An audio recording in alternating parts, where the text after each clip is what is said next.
Dans un sens, si vous êtes assis et que vous commencez à penser au pire scénario futur que vous évoquez dans votre esprit et vous commencez à ressentir l'émotion de cet événement, votre corps ne connaît pas la différence entre l'événement qui se déroule dans votre monde extérieur et celui que vous créez par l'émotion ou la pensée seule. Donc la plupart des gens sont constamment en train de réaffirmer leurs états émotionnels. Alors quand vient le temps d'abandonner cette émotion, ils peuvent dire que je veux vraiment le faire, mais vraiment le corps est plus fort que l'esprit parce qu'il a été conditionné de cette façon. Le serviteur est maintenant devenu le maître et la personne tout d'un coup, une fois qu'ils sont entrés dans cet inconnu, ils préfèrent ressentir de la culpabilité et de la souffrance, car au moins ils peuvent prédire que c'est dans l'inconnu. C'est un endroit effrayant pour la plupart des gens, car l'inconnu est incertain, me disent les gens. Eh bien, je ne peux pas prédire mon avenir. Je suis dans l'inconnu, et je dis toujours que la meilleure façon de prédire la création de votre avenir, pas du connu, mais de l'inconnu. Voulez-vous allumer et câbler votre cerveau? Quel comportement voulez-vous avoir en une journée? Le fait de répéter mentalement, de fermer les yeux et de répéter l'action, la répétition de la réaction que vous voulez ou de l'action que vous voulez en fermant les yeux et en répétant mentalement une action en étant vraiment présent. Le cerveau ne connaît pas la différence entre ce que vous imaginez et ce que vous vivez dans le monde 3D, alors vous commencez à installer le logiciel neurologique dans votre cerveau pour indiquer à l'événement qu'il s'est déjà produit. Maintenant, ton cerveau n'est plus un enregistrement du passé, mais c'est une carte pour le futur, et si vous continuez à le faire de cette façon, le matériel devient un logiciel, et qui sait que vous pouvez commencer à agir comme une personne heureuse. Et je pense que la partie la plus difficile est d'enseigner à notre corps émotionnellement ce que l'avenir ressentira avant l'expérience réelle. Qu'est-ce que cela signifie? Vous ne pouvez pas attendre votre succès pour vous sentir autonome. Vous ne pouvez pas attendre que votre richesse se sente abondante, vous ne pouvez pas attendre que votre nouvelle relation ressente de l'amour ou que votre guérison soit entière. Je veux dire que c'est l'ancien modèle de réalité de cause à effet. Vous savez attendre que quelque chose en dehors de nous change la façon dont nous nous sentons en nous, et quand nous nous sentons mieux en nous. Nous prêtons attention à tout ce qu'il a causé, mais ce que cela signifie alors, c'est que, du monde nettonien, la plupart des gens passent toute leur vie à vivre dans le manque. Le monde nettonien est une question de prévisibilité, il s'agit de prédire l'avenir. Mais le modèle quantique de la réalité n'est pas de provoquer un effet au moment où vous commencez à vous sentir abondant et digne, vous générez de la richesse dès que vous le ressentez. Vous commencez à avancer vers votre succès dès le moment. Vous commencez à vous sentir entier. Votre guérison commence et quand vous vous aimez, et que vous aimez la vie, vous allez créer un égal, et maintenant vous créez un effet, et je pense que c'est la différence entre vivre en tant que victime dans votre monde en disant que je suis comme ça à cause de cette personne ou de cette chose ou de cette expérience. Ils m'ont fait penser et ressentir de cette façon, et quand vous changez cela autour de vous, devenez un créateur de votre monde, et vous commencez à vous dire ma pensée et mes sentiments produisent un résultat dans ma vie. Et maintenant, c'est un tout autre jeu, et nous commençons à croire davantage que nous sommes les créateurs de la réalité. Alors, comment faisons-nous? D'accord, j'ai cette émotion négative. C'est en train de contrôler ma vie. Ça me fait entrer dans ce cycle de je pense à cette émotion qui déclenche une réaction chimique qui entraîne mon corps à ressentir de cette façon, ce qui rend plus facile, plus probable que je le referai, et alors maintenant je suis dans cette ligne vicieuse inconsciente. Donc comment procédons-nous à partir de là, mécaniquement? Pour commencer ce processus de visualisation de quelque chose qui me donne du pouvoir, c'est moi juste dans un état différent. C'est mon futur moi. Est-ce de la méditation? À quoi cela ressemble-t-il si vous n'avez pas défini une vision de l'avenir? Ensuite, vous vous retrouvez avec les vieux souvenirs du passé et vous serez prévisible dans votre vie. Et si vous vous réveillez le matin et que vous n'êtes pas défini par une vision de l'avenir, car vous voyez les mêmes personnes et vous allez aux mêmes endroits et vous faites exactement les mêmes choses. Ce n'est plus votre personnalité qui crée votre réalité personnelle. Maintenant, votre réalité personnelle affecte ou crée votre personnalité. Votre environnement contrôle vraiment ce que vous pensez et ressentez inconsciemment parce que chaque personne, chaque chose, chaque endroit, chaque expérience a un réseau neurologique dans votre cerveau. Chaque expérience que vous avez avec chaque personne produit une émotion. Donc, certaines personnes utiliseront leur patron pour réaffirmer leur dépendance au jugement. Ils vont utiliser leur ennemi pour réaffirmer leur addiction à la haine, utiliser leurs amis pour affirmer leur addiction à la souffrance. Alors maintenant, ils ont besoin du monde extérieur pour ressentir quelque chose. Donc changer, c'est être supérieur à votre environnement, être supérieur aux conditions de votre monde et de l'environnement. C'est séduisant alors, Pourquoi la méditation est-elle bien l'outil? Asseyons-nous, fermons les yeux, déconnectons-nous de votre environnement extérieur. Donc, si vous voyez moins de choses, moins de stimulation va à votre cerveau, si vous jouez de la musique douce, ou si vous avez des bouchons d'oreilles, moins d'informations sensorielles arrivent à votre cerveau. Vous vous déconnectez donc de l'environnement. Si vous pouvez asseoir votre corps et dites-lui de rester comme un animal ici. Je vais te nourrir quand on aura fini. Tu peux te lever et consulter tes messages. Tu peux texter, mais maintenant tu vas t'asseoir et m'obéir. Alors, quand vous le faites correctement et que vous ne mangez rien, ne sentez rien ou ne goûtez rien, vous n'expériencez rien et ne ressentez rien. Vous devriez être d'accord avec moi que vous êtes défini par une pensée. Alors, quand le corps veut retourner à son passé émotionnel, vous devenez conscient que votre attention est sur cette émotion. Et là où vous placez votre attention, c'est là où placez votre énergie. Vous aspirez votre énergie du moment présent dans le passé et vous en prenez conscience. Vous remettez votre corps dans le moment présent parce que ça dit bien, il est 8 heures. Normalement, vous vous fâchez parce que vous êtes dans la circulation à cette heure-là et ici vous êtes assis et nous sommes habitués à ressentir de la colère et vous ne faites plus comme d'habitude. Il est 11 heures et vous vérifiez généralement vos messages et jugez tout le monde. Eh bien, le corps recherche cet état chimique prévisible.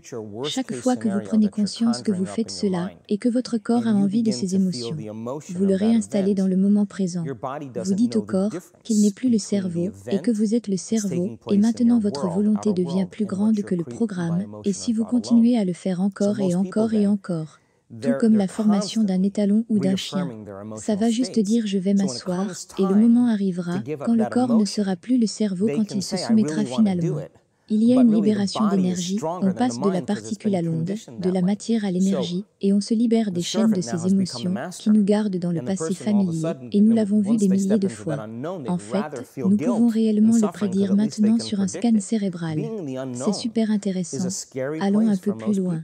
Nous avons un énorme lobe frontal. C'est 40% de tout notre cerveau et la plupart des gens, quand ils ont une pensée, ils pensent simplement que c'est la vérité, et je pense que l'une de mes plus grandes réalisations dans mon propre cheminement est que juste parce que vous avez une pensée, cela ne signifie pas nécessairement que c'est vrai. Donc si vous pensez 60 à 70 000 pensées en une journée, et nous le faisons, et 90% de ces pensées sont les mêmes pensées que la journée précédente. Donc si vous croyez que vos pensées ont quelque chose à voir avec votre destin et que votre vie ne change pas beaucoup, c'est parce que la même pensée conduit au même choix, le même choix conduit au même comportement, le comportement crée la même expérience. Et la même expérience produit le même mouvement, et ainsi de suite. L'acte de prendre conscience de ce processus, pour commencer à devenir plus conscient de la manière dont vous pensez, vous agissez et vous vous sentez. Cela s'appelle la métacognition. Et donc pourquoi est-ce important ? Parce que plus vous devenez conscient de ces états inconscients de l'esprit et du corps, moins il est probable que vous deveniez inconscient pendant la journée et cette pensée ne passera pas par votre conscience sans contrôle. Quoi que vous sachiez de l'autonomisation, de ce cocktail neurochimique, lorsque vous êtes de ce côté, votre système immunitaire est plus susceptible de fonctionner. Eh bien, c'est comme ça. Il suffit de le ramener à vraiment à un niveau basique. Parlons-en en termes de survie ou de création. Comme je l'ai dit, 70% du temps, les gens vivent dans le stress, et vivre dans le stress, c'est vivre en mode de survie. Tous les organismes de la nature peuvent tolérer un stress à court terme. Vous savez, quand un cerf est pourchassé par une bande de coyotes, quand il s'échappe des coyotes, il revient au pâturage et l'événement est terminé. Et la définition du stress, c'est lorsque votre cerveau et votre corps sont déséquilibrés hors de leur état d'homéostasie. La réponse au stress, c'est ce que le corps fait pour se remettre en ordre. Alors vous conduisez sur la route, quelqu'un vous coupe, vous freinez brusquement. Vous pouvez vous énerver, puis vous calmer, et l'événement est terminé et boum, maintenant. Tout revient à la normale. Mais que faire si ce n'est pas un prédateur qui vous attend à l'extérieur de la grotte, mais si c'est votre collègue, assis juste à côté de vous, et toute la journée, vous produisez ces produits chimiques parce qu'ils poussent tous vos boutons émotionnels. Lorsque vous activez la réponse au stress et que vous ne pouvez pas la désactiver. Maintenant, vous vous dirigez vers une maladie, car aucun organisme dans la nature ne peut vivre en mode d'urgence pendant cette longue période de temps. C'est un fait scientifique que les hormones du stress régulent les gènes et créent des maladies à long terme. Les êtres humains, en raison de la taille du néocortex, peuvent activer la réponse au stress. Je pense à nos problèmes et je produis ces produits chimiques. Cela signifie alors que nos pensées peuvent nous rendre malades. Donc, s'il est possible que nos pensées puissent nous rendre malades, est-il possible que nos pensées puissent nous guérir? Eh bien, la réponse est absolument. Alors, quelles sont les émotions liées à la survie? Appelons-les colère, agression, hostilité, haine, peur, concurrence, anxiété, inquiétude, douleur, souffrance, culpabilité, honte, indignité, envie, jalousie. Elles sont toutes créées par les hormones du stress et la psychologie les appelle des états de conscience humains normaux. J'appelle cela des états de conscience altérés. Alors, nous avons tendance à nous souvenir davantage de ces événements traumatisants parce qu'en survie, il vaut mieux être prêt si cela se reproduit. Si un gène de survie est activé, vous pourriez avoir 10 choses vraiment formidables qui vous arrivent dans votre journée et vous avez juste une mauvaise chose qui arrive. Et vous ne pouvez pas détourner votre attention de cette mauvaise chose parce que le gène de survie est activé. C'est vraiment intéressant comment l'épigénétique entre en jeu, comme cela se passe réellement. Les protéines aiment à un niveau profond la façon dont nous signalons à notre génétique de créer ce genre de changement. À quoi cela ressemble-t-il? Eh bien, épigénétique. Épi signifie au-dessus du gène. Et il y a de nombreuses années après la découverte de l'hélice d'ADN par Watson et Crick, ils ont dit que toutes les maladies sont créées à partir de gènes. Il s'avère que moins de 5%, plus ou moins 1%, des personnes sur la planète sont nées avec une maladie génétique, comme le diabète de type 1, ou la maladie de TSH, ou l'anémie falciforme. Les autres 95 à 99% sont créés par le style de vie et par des choix que vous pouvez faire à des jumeaux identiques. Le même génome exact meurt à 51 ans, l'autre décède à 85 ans. Même gène, environnement différent, donc tout d'un coup, ils ont dit que nous avions menti. Cela était faux. Ce ne sont pas les gènes qui créent la maladie. C'est l'environnement qui signale le gène qui crée la maladie. Bon, ok, mais ce n'est pas toute la vérité, aussi parce que vous pourriez avoir deux personnes travaillant côte à côte dans la même usine. L'un a un cancer après avoir été exposé à un cancérigène pendant 25 ans. Tous deux travaillant pendant 25 ans, l'autre n'a aucun cancer. Il doit donc y avoir un ordre interne. Cela empêcherait une personne de l'attraper alors qu'une autre l'aura. Alors est-ce possible? L'environnement signale le gène, et il le fait, et le produit final d'une expérience dans l'environnement est appelé une émotion. Cela signifie se connaître soi-même, et le mot méditation signifie se familiariser avec. Alors que vous vous familiarisez avec les pensées, les comportements et les émotions de l'ancien moi. Vous retirez ce vieil individu alors que vous allumez et connectez de nouvelles pensées et conditionnez le corps dans un nouvel état émotionnel. Si vous faites cela assez souvent, cela commencera à vous être familier. C'est tellement important, tout comme un jardin. Si vous plantez un jardin, vous devez vous débarrasser des mauvaises herbes. Vous devez prendre les plantes de l'année dernière et vous devez les retirer des roches qui tamisent vers le haut qui sont comme nos blocs émotionnels. Ils doivent être enlevés, la terre doit être attendrie et décomposée. Nous devons faire de la place pour planter le nouveau jardin.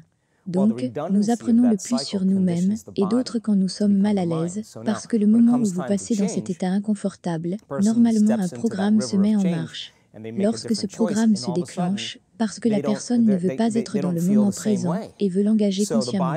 Donc, quand vous apprenez aux gens à faire cela avec un processus méditatif, il s'avère que quand ils sont dans leur vie, ils sont moins susceptibles de réagir émotionnellement.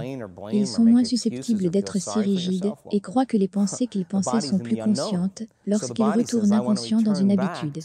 Et c'est ce qui déclenche le processus de changement et nous devons donc désapprendre.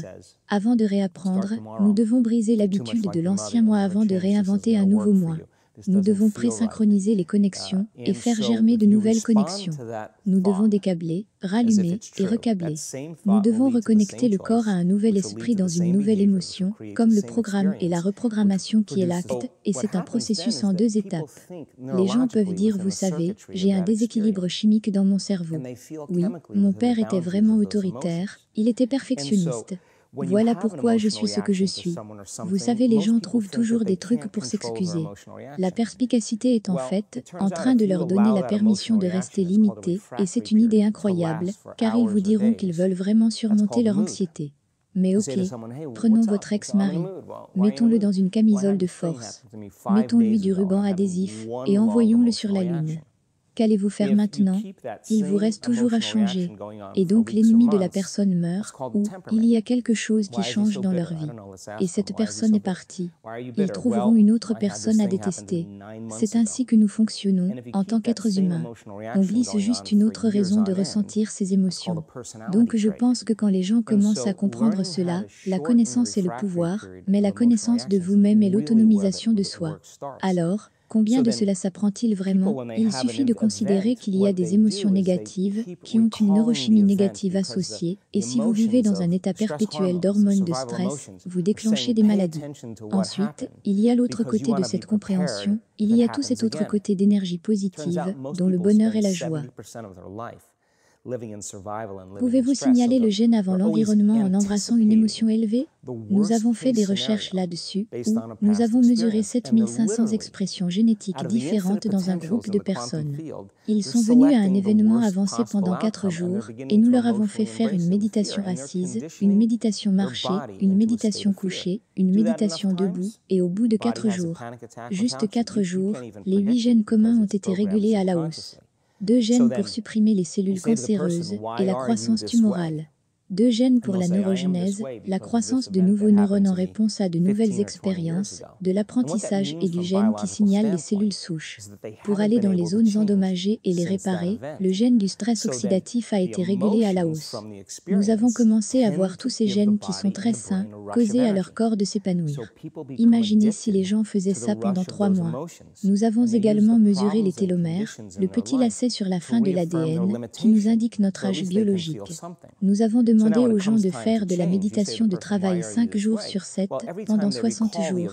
Mesurer leur télomère qui détermine leur âge biologique 60 jours plus tard, 74% des gens augmentent leur télomère, 40% connaissent un changement significatif et 20% un changement très remarquable. Cela signifie qu'ils ont récupéré un peu de leur vie. S'ils l'allongeaient de 10%, ils récupèrent 10% de leur vie. C'est incroyable.